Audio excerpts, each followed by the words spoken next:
Над 300 конски сили в семейна лимузина. Но как?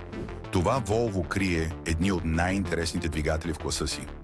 През 2006 моделът се предлага с уникалния 8-цилиндров двигател, разработен съвместно с Yamaha, с 315 конски сили, който е вграден напречно, нещо изключително рядко за такъв тип автомобил. Но това не е най-интересното. Още през 2007 година се появява Day5, дизеловия двигател с около 175 конски сили, който съчетава нисък разход на гориво с изненадващо добро ускорение за луксозна лимузина. Но има и още нещо.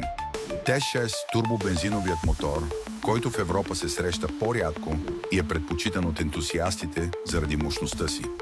Защо тези мотори не са масови?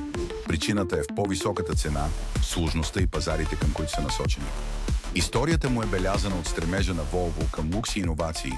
Марката рискува с тези двигатели, за да се конкурира директно с BMW и Mercedes. И тук идва най-интересната част. Този двигател остава единствения 8-цилиндров двигател, монтиран напречно в сериен модел на Volvo. Последва и за още автомобилни факти.